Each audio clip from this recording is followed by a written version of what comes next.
with an urge to see who could speak to her, and no one really could. Some of my Chumash relatives have told me that yes, she was Tongva. They conferred that. So this song really talks about her longing to be in her homeland. Toki toki yahamemna toki toki yahamemna vere nishimo deshu yahamemna vere nishimo deshu yahamemna toki toki yahamemna toki toki yahamemna vere nishimo Neshun yahamemna were neskimo Neshun yahamemna. Artistic expressions, projections of ourselves. And I feel like that's so important because we are ourselves. We are unique individuals. And although we're part of communities, and it's so important for us to work together as communities, we can never lose ourselves. We always have to be who we are, true to ourselves. So I always encourage that. A little bit about me is I work for Sacred Places Institute for Indigenous Peoples. I'm the director of Ocean Protectors Programs.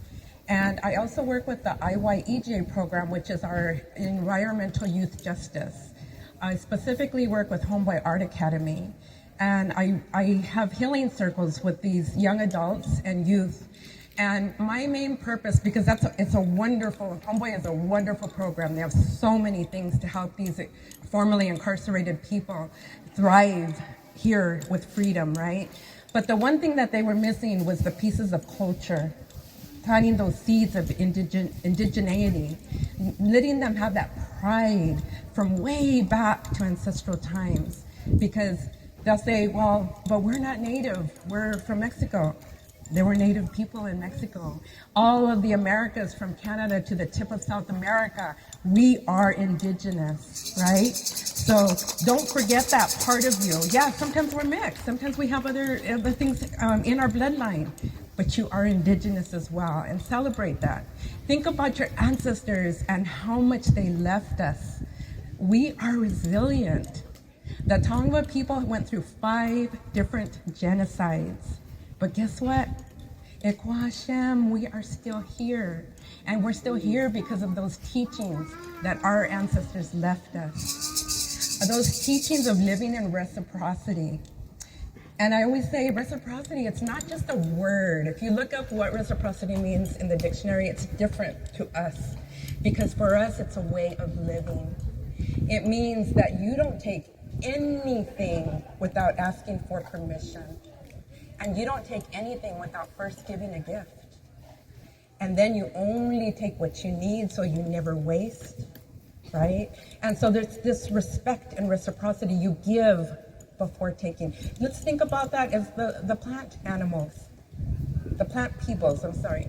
We don't look at nature as separate. We are part of nature. And we look at the plants, we look at the minerals, the animals, all of the element heat, right? We look at those as our relatives. And so it's so important, if we're going to be good caretakers, to treat our mother, the earth, as exactly that. To give her the love and appreciation of everything she gives to us, day in and day out, those daily gifts. Machai, those daily gifts. So this morning when we did our welcome, we did a Chumash welcome song. But I want to offer a Tongva welcome song. So this song talks about my friend, hello, and then also wishes you well. Ne ekyam mi iha. Ne ekyam mi iha. Te hofkopoha. Ne ekyam mi iha. Ne ekyam mi iha. Te hofkopoha. Ne ekyam mi mi iha. Ne ekya mi iha. Te hofko poha. Ne ekya mi iha. Ne ekya mi iha. Te hofko poha. Yawa kiwa nawa, atesun heli, haku te hale, atesun heli, haku te hale, a top papa wo chile, a choho with you,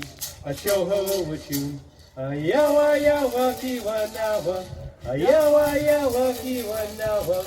Atesun heli, haku te hale, aho heli. Do you remember when the groves of oaks provided a way of life? When the Paime, Bahait, Los Angeles River flowed clear and drinkable? When salmon flowed upstream through the river? When the grizzly bear ate the salmon and the berries on a beautiful summer day? When the Tongva people paddled in their freshwater boats? When neighbors paddled upstream and downstream to visit? When the freshwater springs were walking distance from home? When the hot water springs were freely shared and cherished? Long before houselessness and poverty were ever an idea? Long before our water springs were capped off by corporate entities such as Department of Water and Power. Long before the grizzly bear was shot to extinction in California. Long before the devastation and invasion of the mission system of Mexico and of America. Long before grocery stores and fast food were the main food source. My genetic memory remembers when Los Angeles County and neighboring areas were abundant with clean, drinkable water. When cultural maintenance, such as burning, was practiced with connection and love with the earth. When the soil was healthy. When the Tongva people and their neighbors gathered together to sing, laugh, and eat good food for days during ceremony. When one could take a walk outside their home and gather food and herbs directly from the land. My feet touched the rocks, sand and earth on the path. A mild sweat anointed my brow in the outdoor cathedral. Lost in the moment and the movement, my mind didn't wonder, contemplate, or even focus on how many people had traversed the same route, pursued the same destination, or followed the same course. Completing the objective was all that was relevant and all I contemplated. Clearly, there had been many before me, and there will be countless after.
Within you, ancestors whispered to me long ago.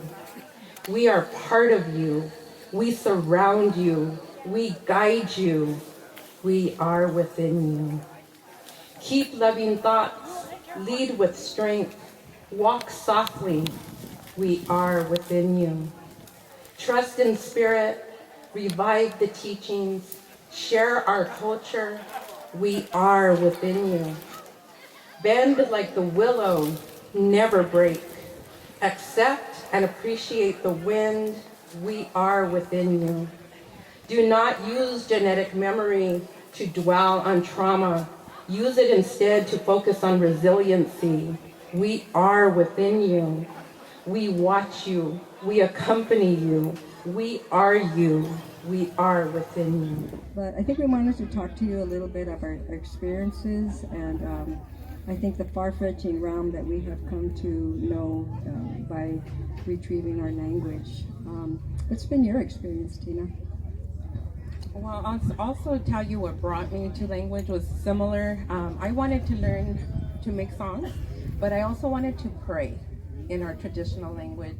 I also wanted to be able to acknowledge all of the beautiful life that are our relatives, the plant life and the animal life, in the words that they have heard for millennia. So one of the things that I find very, very important is that once we start to study the language, you really get the bird's eye view of how it is that our ancestors related to the land, to all of nature all around us, because their words are not just words. Many times there are words that we cannot translate into English. They just do not fit. Why? Because the concepts are so different.